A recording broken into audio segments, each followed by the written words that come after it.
A lot of credit card debt that is hurting the American's pocketbook. I would look at volatility that's provided during election years as an opportunity to dollar cost average. We're hearing that this AI boom is pretty much becoming the next big thing. It's been a great start to the year for 2024. Today is Wednesday, June 13th, and this is The Bash. Welcome to The Bash, where we bring the analyst and planner to the table to discuss relevant financial and investment topics. We're going to have 60 seconds to discuss each topic. Scott, my man, the analyst, is starting to heat up outside like the market, and that tells me summer's coming. Do you have any big plans with the family over the next few months? Love the summer, spending time with the family at the beach, taking in some baseball games, barbecues, and the markets, right?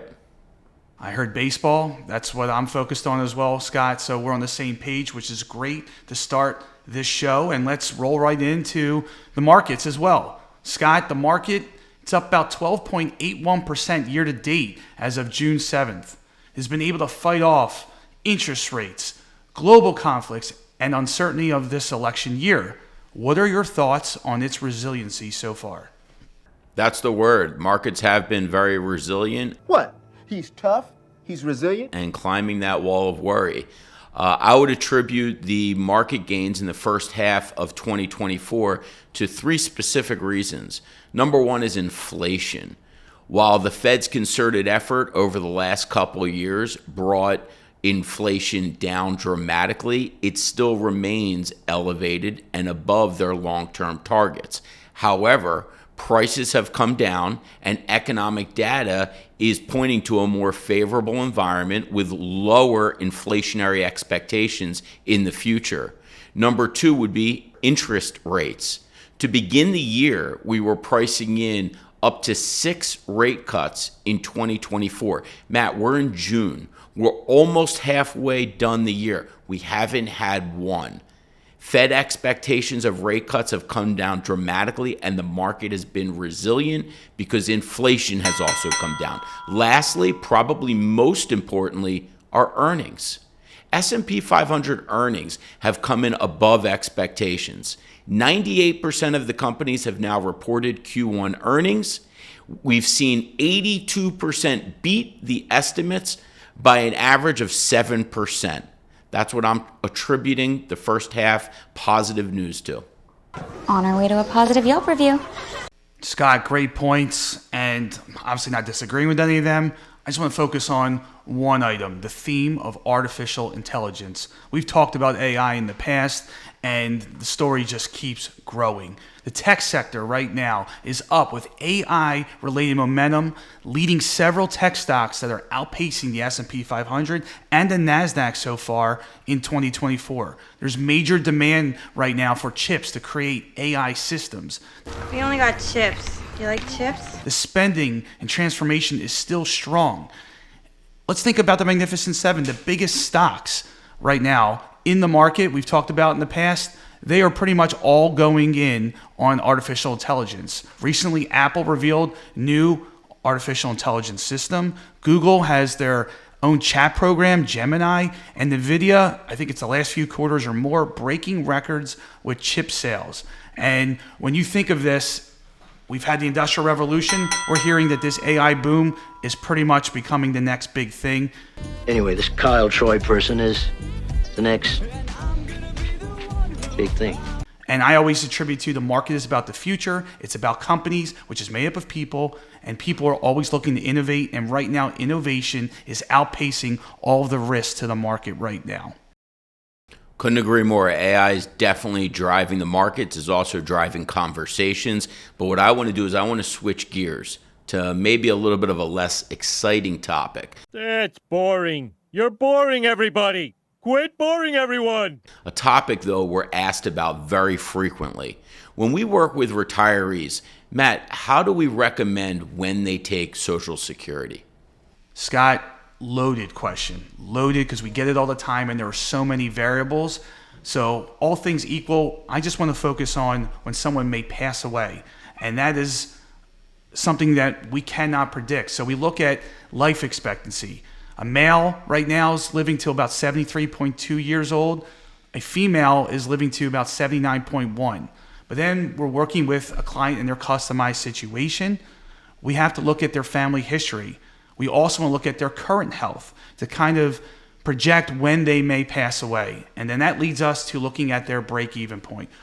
Where will they get the best benefit from Social Security? If they wait longer, what age? It could be in their mid-80s, could be 85 years old, where if they wait till age 70 and they live past 85, they'll end up making more by waiting longer. So we have resources. We have a group that we work closely with where we put these projections together for our clients based on their projected age they may pass away to help them maximize the most they can get from Social Security. Scott, what are your thoughts? Matt, I just want to go through a couple data points, some important facts on Social Security. Let's start with what happens if you take benefits before your full retirement age.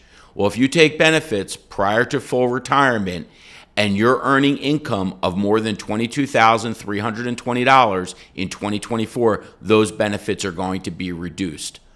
That's not going to be good for business. That's not going to be good for anybody. What is full retirement age? If you were born in 1960 or later, it's age 67. If you were born before 1960, it's going to be anywhere between 66 and up to 66 and 10 months. But here's the fun fact that everyone should really understand.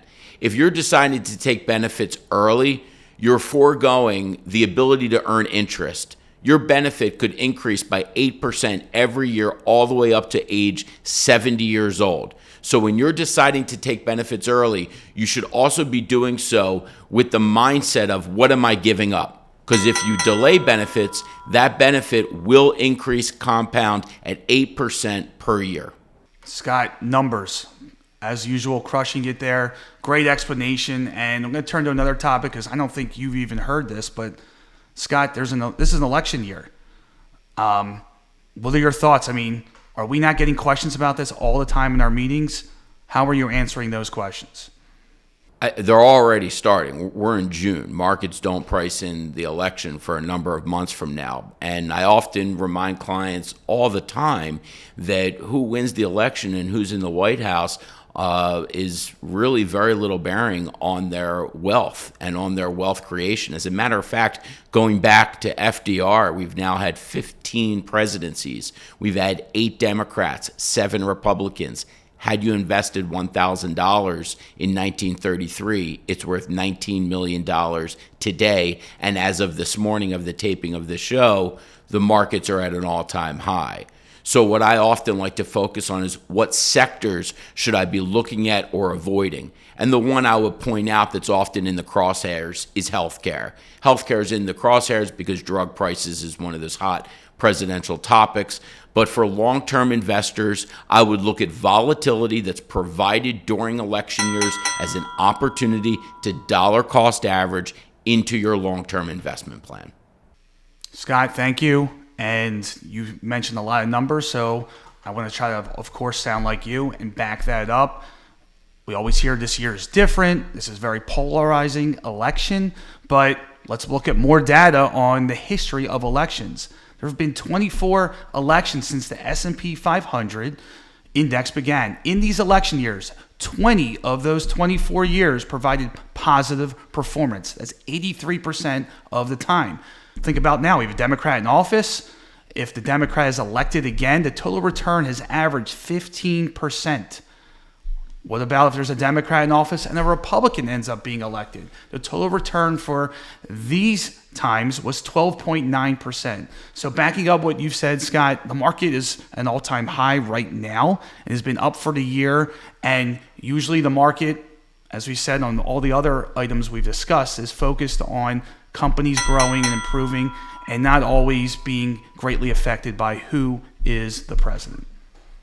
At least I am the president of the network tonight. Matt, love the topic, but again, let's switch gears. And I want to go to something that you know I love, which is the charts. So I want to go to the economic charts. I want you to first bring up yours and talk to our viewers about what are we looking at here. Yeah, Scott, we're going to go to a chart here. And one of the things that's made the market resilient has been the U.S. consumer. And being able to stay strong as we can say the Fed's raised rates and tried to make it tougher on the economy. And what I have found glaring when looking at charts recently was focusing on credit card debt. And when you look at this chart, you can see in 2021, credit card debt was around $750 billion.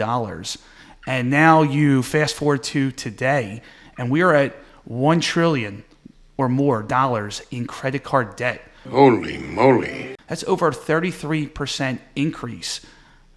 And how long can the U.S. consumer help be a big part of why the economy is able to hold up and keep the stock market high?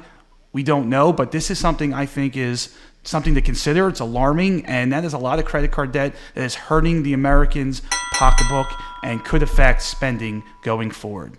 Scott, what about you?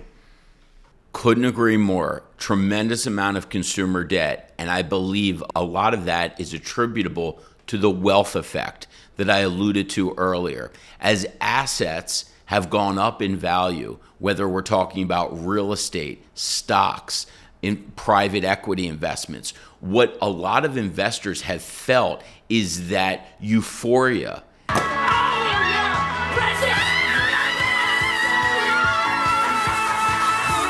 That optimism that they can then spend more money, and they've taken on more debt.